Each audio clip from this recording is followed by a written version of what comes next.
அனைவருக்கும் வணக்கம். இந்த பதிவில் ஒரு பாவச்சுமை பற்றின ஒரு சின்ன விளக்க கதை பார்ப்போமா? ஒரு அரசன் அவர் அரண்மனை தோட்டத்தை விரிவுபடுத்துவதற்காக என்ன பண்ணார், அங்கே இருக்கிற ஏழை மக்களுடைய நிலங்கள் எல்லாம் பறித்து அதில் அவர் பெரிய தோட்டம் செய்யணும்னு அவர் இந்த மக்கள்கிட்ட இருந்து நிலத்தெல்லாம் பிடுங்கினார். அந்த நேரத்தில் அங்கே உள்ள மக்களுக்கு யார்கிட்ட போய் முறையிடுறதுன்னு தெரியல. அப்போ அவங்க என்ன செஞ்சாங்கன்னா, அங்கே இருக்கிற ஒரு துறவிகிட்ட போய், ஐயா இந்த மாதிரி எங்கள் நிலங்கள் எல்லாமே பறிச்சுக்கிட்டாரு, எங்களால் விவசாயமும் செய்ய முடியல, ஒன்றும் முடியல, அதனால் எங்களுக்கு ஏதாவது ஒரு வழிகாட்டுங்கன்னு சொன்னோன்னே அந்த துறவி போய் அந்த ராஜா கிட்ட, அரசே நீங்கள் நல்லா இருக்கணுன்றதுக்காக உங்களுக்காக ஒரு யாகம் செய்ய போகிறேன், அதுக்கு மண் தேவைப்படுது, உங்கள் இடத்துல இருந்து எனக்கு மண் எடுத்து கொடுங்க அப்படின்னு அவர் கேட்டார். துறவி கேட்டார் ராஜா கிட்ட. ராஜாவுக்கு ரொம்ப சந்தோஷம். ஏன்னா அவருக்காகத்தானே அவருடைய நலனுக்காக, அவரோட ஆயுள் ஆரோக்கியத்துக்காகத்தானே இவர் யாகம் செய்ய போகிறாரு சொல்லிட்டு, சரி மண்ணை எடுத்துக்கங்கன்னு சொல்லிட்டார்.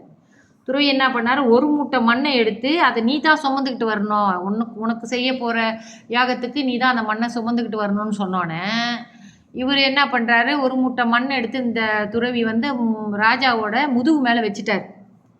அவர் தடுமாறுறாரு, தூக்க முடியல, அந்த மண் மூட்டையே தூக்க முடியல, தடுமாறுறாரு, நடக்க முடியல. அந்த கட்டத்தில் தான் துறவி கேட்குறாரு, இந்த மண்ணே உன்னால் தூக்க முடியலையே, மற்றவங்கள்ட்ட இருந்து பறித்த அந்த மண்ணெல்லாம் உனக்கு ஒரு பெரிய பாவ முட்டையாக நிற்குமே, அதை எப்படி நீ சுமக்க போகிறேன்னு சொன்னோன்னே அந்த ராஜாவுக்கு அப்போ தான் புரியுது அவர் என்ன தவறு பண்ணியிருக்காருன்னு சொல்லிட்டு அவர் மன்னிப்பு கேட்குறாரு துறவிக்கிட்ட. அப்புறம் அந்த மக்கள்கிட்ட அந்த நிலங்களெல்லாம் திருப்பி கொடுக்குறாரு.